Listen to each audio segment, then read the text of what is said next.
Live, local. This is Fox 12 Now. Everyone, welcome back to Fox 12 Now. I'm Greg Nibbler. As always, I say it every time, but I do appreciate you joining us. In case this is your first time, we live stream on Facebook, YouTube, our website, and our apps. Lots of places to watch it as we do air this content live every weekday, but also lots of places to watch it afterward. So please go check that out, all the different segments that we get to have. And sometimes we actually get out of this studio. This is an amazing desk that we're at, but sometimes we do head out into the field, and that is what we're going to be talking about today. We went out to Salt and Straw's manufacturing facility, yes, ice cream manufacturing facility, with co-founder Tyler Malek, and we got to do a behind-the-scenes tour. So this was pretty amazing. We got to see how they sample the product, how they quality check it, how it's made, something pretty unique actually that maybe we even have a special thing here that hasn't even been announced yet. I'm not even entirely sure, but there's a lot in this interview. Really great time, so I don't want to wait any longer. Let's go ahead and roll this right now. Hey everyone, we are here in Southeast Portland right now. We're about to go visit Salt and Straw. Yes, the place that you've heard of, the place you know, the place you love, but this is where it's all made, right here in this building. We're gonna go get a tour with Tyler, one of the creators of Salt and Straw. So let's go ahead and see how ice cream is made. All right, here we are at Salt and Straw, at the super secret test kitchen. I added super secret on there. Very secret. Exactly. Secret. Yeah. Cannot reveal the location of this. Tyler, it is so good to be here. Yeah, thank you. And it's amazing. I got to tell you, I am really excited about this area right here. So I think to start off, could you tell us just a little bit about the history of Salt and Straw leading up to this moment of where we're at right now? Yeah, well, we're here. We're in our Southeast Portland here, and this is where we make all of our ice cream. So we're kind of upstairs in our test kitchen. We're designing flavors, 6 to 8 months in advance. But really the idea was to build this space in Portland that where we could, design and make flavors for all across the country. We started in 2011, Kim, my cousin, and I. And the idea was to kind of take the spirit of the food culture in every city we do business in and kind of reflect it back in ice cream. Use ice cream almost as this like canvas or pedestal to talk about the food industry. And so we play with a lot of flavors. There's a lot of tests that don't work here, and that's actually kind of fun. Right. But this is the headquarters. And I know we were talking about before, when we've spoken before, just about how many different flavors you have gone through. And I think you said it was something like 1,600 or something have been produced, let alone thousands that maybe have not been. Yeah, there's I think about 1,600 recipes we've published in almost 14 years. But out of all of those, there's so many that fail. So that's kind of the fun part. Absolutely. I mean, and the thing is too, something else you're bringing up. So everything that goes out from Salt and Straw really comes from this facility. Yeah. So anywhere anybody is when they're trying Salt and Straw, it's happened here. This is where it's been made. Yeah, that was kind of, as we've grown, we've realized we're Portland proud, so we love it here. We make everything from here. We also have this ability here to, when everything we make, I get to actually taste every morning. So, as a team, we get to kind of go through this quality control process and know that everything that leaves this building is as good as, as it can be. So every day you start off your morning trying ice cream? Yeah. Eating ice cream? It's 9:15 every morning. If you want to come visit, you've got an open invitation. Thank you. We cut into every single tub of ice cream, every single pint. We taste all of kind of the brownies and cookies and whatever we bake off before it even makes into the ice cream. And so this whole table is just full of baked goods and ice cream, and we're just tasting as we go. And everybody just comes in and tries stuff. So this sounds like the most amazing place to work. Yeah, there's a lot of debating, what if we did this? So. Do people get the chance to throw out ideas and throw out recipes and things they've thought of? Yeah, I mean for us, when we're testing recipes, it's so far in advance. But it's more so we're talking about even just the minutia of what if we change this one setting on a machine? Would it affect this? So it's kind of debating back and forth. And we're really the cool thing here is that no one has really ever made ice cream in this style, looking for those thick ribbons of jams and things so we're inventing everything as we go and trying to come up with our own new tactics. Well, I mean, and to that extent, Salt and Straw is so unique. What did you look at for maybe influences, or what's your inspiration, starting off with this? Yeah, I mean, for us, we started in 2011, and I mean, Portland is home in so many different ways. And the cool thing is, living in this city, you know how great the food industry is and the beer brewers, and we're actually right across from Olympia Provisions. I don't know if you see that beautiful building right across the street. Right. So, like, we've got some of the best artisans in the country, just super condensed in the city of ours. And so for us, it's always been about using those partnerships to learn and to inspire us, and looking for like who's out there doing cool stuff that we can kind of like learn from and use their ingredients or even their inspiration tools and techniques to like kind of change how we make ice cream. I think that's a unique way too of looking at it from the industry, and I don't know if that's a Portland specific thing, but that collaborative nature. Yeah. Is that something that you think is unique to Portland as far as all of these amazing creators here, in the food industry collaborating together? I mean, in 2011 it was 100%. I mean, you don't see anyone out there doing collaborations. I think what's crazy is I think Portland kind of started this little movement, between us and, Lardo with their chef sandwich. Like, we kind of had this, like, we built this, like, philosophy, and I think the country kind of has grabbed onto that. So you see a lot more collaborations now, but to see, like, what happens in Portland it's pretty special. We love the city. And I love the fact that now that's being exported elsewhere. Yeah. Started here. Everyone's trying to copy us. So this is an example of what you do every morning. You have these pints that lay out here, and then you test them. I wanted to take you through this. Yeah, this is legitimately, like, this is how we test every single day. So I'll do the first one, then let you cut the next one. But all right. This is one of our classics, freckled woodblock, or it's a freckled mint chocolate chip. And so when you break in here, you should see this really nice kind of these layers of that chocolate. What we're doing is, this is actually kind of it's like a stracciatella technique, so we're pouring in hot chocolate into the ice cream as it's coming out of the machine, and so as it's kind of breaking up in there, you should get really nice kind of a good dispersion, right? So then kind of breaking into it, tasting. And so you're looking for that dispersion of the chocolate. This is that, like, quality test basically for that. And then what are you trying to figure out when you're tasting this? I mean, this one in particular, this is coconut based, so it's vegan. The coconut cream should just come off really, really creamy, not too dense. The mint in this is really unique in the sense that, like, this is an Oregon mint that we're using. I actually found a farm to make a blend specifically for us of mint. Really? And so really just trying to find, like, that perfect ratio, making sure it's not overwhelming. Yeah, see, everything would pass if I were doing it. I'm like, yeah, this was good. This pass. actually, yeah, I'd give this a 99. 99. So what's the 1%? What, the 1%? Yeah, what's the 1%? You're not giving it 100. Okay, sure, yeah. These freckles are just a little too thick right here in some of these spots. I personally prefer more of these tiny dots because I want it to melt in your mouth faster, but some of these clusters are maybe just a little too intense. Okay. All right, but otherwise it's 99%. Yeah, don't worry. Yeah, just a little bit of nitpicking. Yeah. You want to do the next one?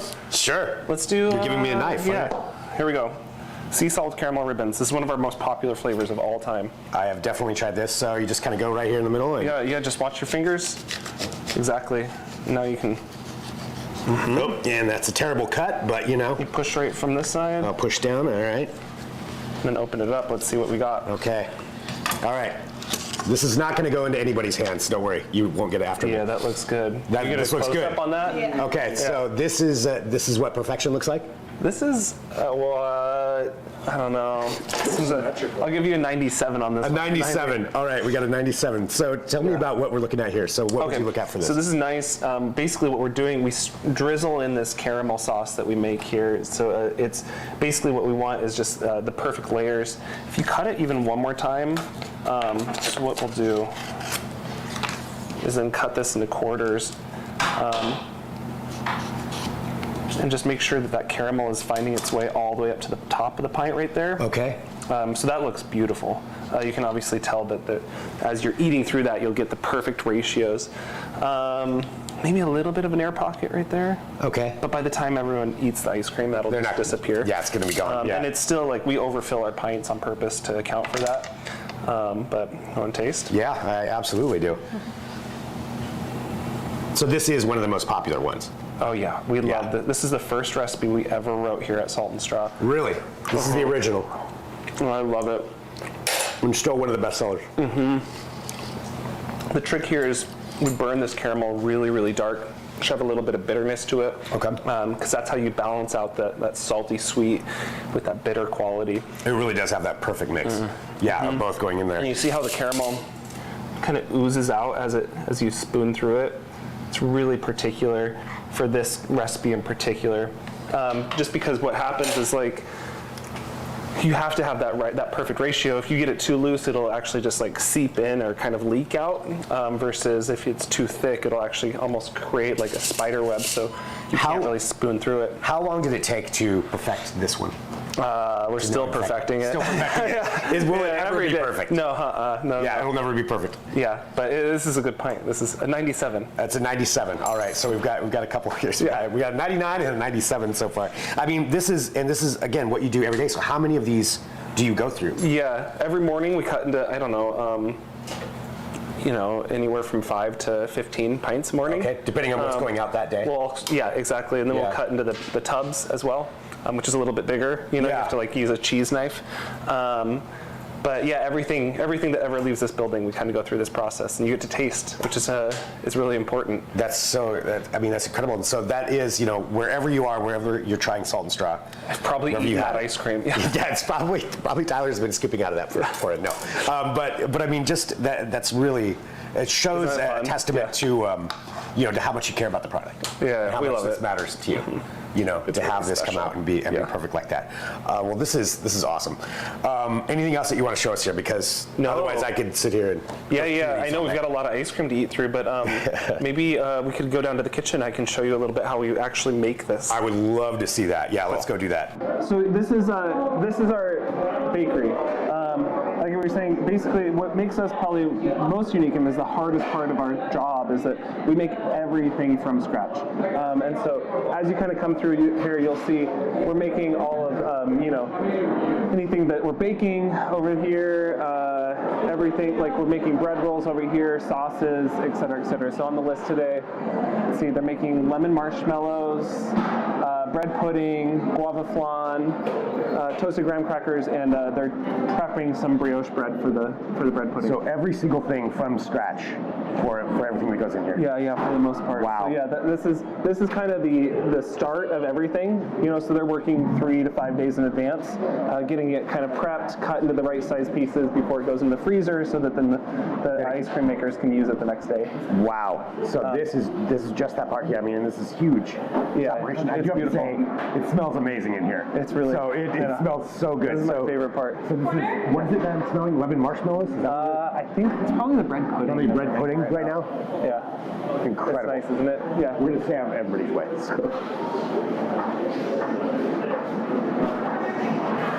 So let's stand right here. Come on. Okay.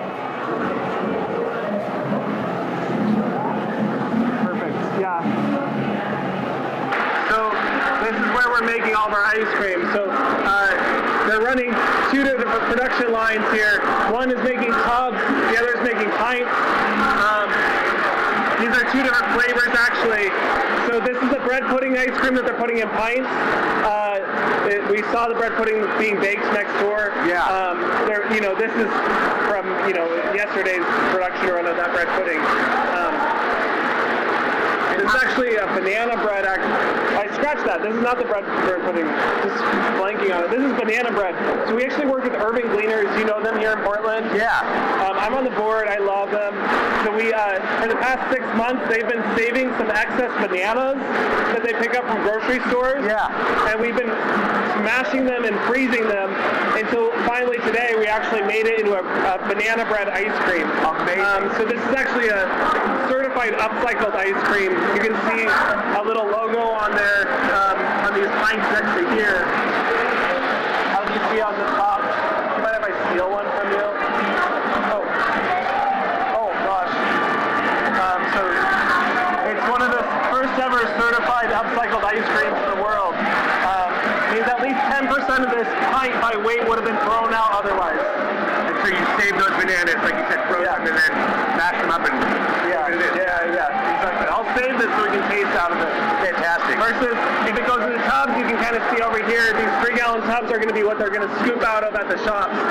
So this is kind of a unique piece of machinery that we built. Actually, we just finished building this yesterday.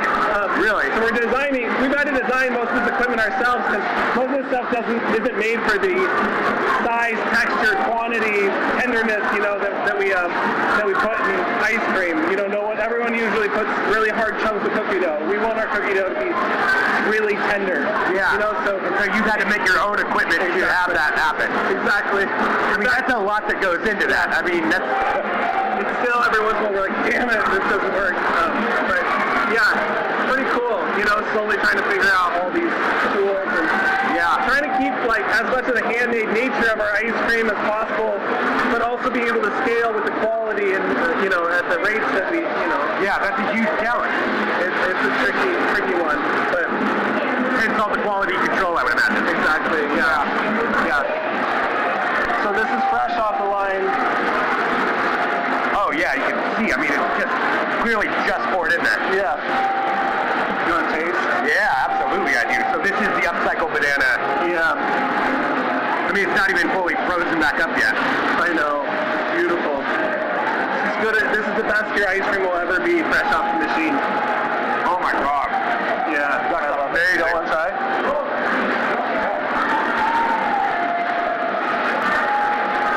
That's as fresh as possibly you can get. Yeah, so ice cream, we're really technically talking, in my opinion, ice cream will only start degrading after the minute it comes out of the machine. So our goal is to try and stop that degradation by freezing it as fast as possible so that we can serve it at the highest quality. But it'll never ever be this good ever again. This is the best it can possibly be. Yeah. So good. We're talking about one of the first flavor ice creams ever certified upcycled. That's awesome. So kind of a cool. So, thank you for letting us go through that. That is amazing to see all of that in action. And you are correct. That is the best ice cream we'll ever taste. Good. It's right off the line there. But one thing I noticed, we walked in there, and this wasn't on camera, but there was music playing. Yeah. Everybody's working very hard, but it seems like everybody it's an art. Seems like they're very into their jobs and working hard. We try not to get in anybody's way, and I think that's an important thing to take away from that too. So just to ask you, how many people are employed here at this location? Yeah, we've got about 150 folks in this building, and it's a craft, I mean, really, it was like we were kind of explaining, everything we do, it really hasn't been done before. So everything is just this, careful art of making sure that you're getting the right settings and the right kind of you got the right eye on every single piece of food or ice cream that gets through the door. Yeah, everything's handmade. The equipment is custom made. You had to figure all of that out, which I can't even imagine going through the engineering side of that.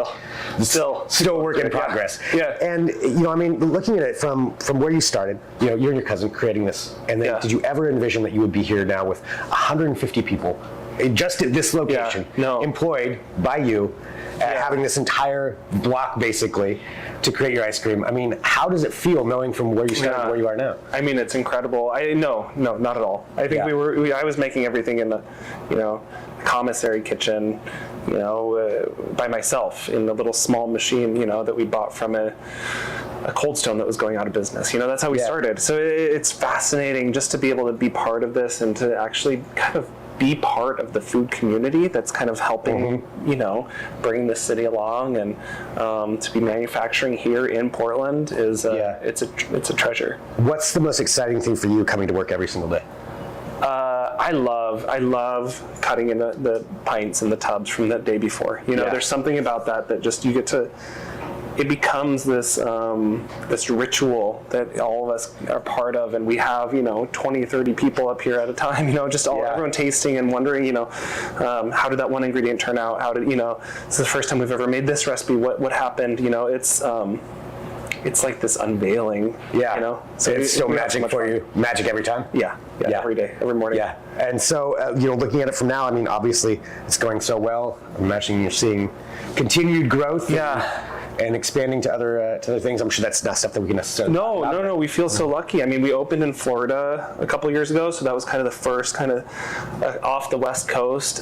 We just opened in Las Vegas this last year too, so we're kind of slowly expanding and finding our people in different parts of the world and trying to let our product evolve evolve as we kind of grow. So doing, guava flavors in Florida, and, working with different coffee roasters to get that darker coffee roast that you don't get on the West Coast. Things like that. It's been fun to kind of navigate and learn how to allow the cities that we're in to kind of mold our flavor creation. So it's kind of that sense of community that you have here, and then, as we mentioned, exporting that somewhere else, and exactly talking to the local creators there. Yeah. Export our culture, not our product. Right. Yeah, that's amazing. Well, Tyler, thank you very much. Thank you for having us here. Really appreciate it. So thanks everybody for watching here from the super secret headquarters of Salt and Straw. It's not super secret, but whatever. Here we are. Thanks everybody. Yeah. All right, there we go. So just going back to our shot of Portland right there, I want to give a huge thank you to Tyler and the entire team over there at Salt and Straw for letting us come out and check that out. It was really an incredible experience, and yes, the ice cream was that good when you get it right off the line. I'm not gonna lie, that was a pretty unique thing. So thank you to them. And again, this is taking a look at a company that's here in Portland, and exporting it all over the place. But this is a manufacturing facility that affects our economy, that's employing a lot of people there, and a really cool thing here that's coming from this area. So we want to check out all that kind of stuff. So if you have an idea for something like this, please let us know. And I also want to give a huge thank you to our digital team that came out there to help shoot this. Jack, Emmett, Liz. Emmett spent a lot of time editing on that too, and so thank you to them. This is our team here. They're behind me. The whole team's back here. We've got Ann and Joanna as well that are back over there. But this is all because we are broadcasting live from our Fox 12 Oregon newsroom, and this is Fox 12 Now. So if it's your first time watching, thanks for joining us. We're going to do this. Coming up here in just a few minutes, actually at 2 p.m. Pacific, if you're watching live, we've got the Fox 12 Weather Podcast video edition. So that will be on Facebook and YouTube, our website and our apps. But if you're watching on the website and apps, we've got a little bit here just in between this next 5 minutes. So we're going to hop off of this. If you're watching the website or apps, stick right there. I'll be there in just a moment. Actually, you'll see what we're going to be playing. It's something special here between now and 2 o'clock. So join me over there. If you don't have the Fox 12 Oregon app, good time to download it. So that's a great way to watch all of our segments. So I will be back in just a bit. I'm Greg Nibbler. This is Fox 12 Now.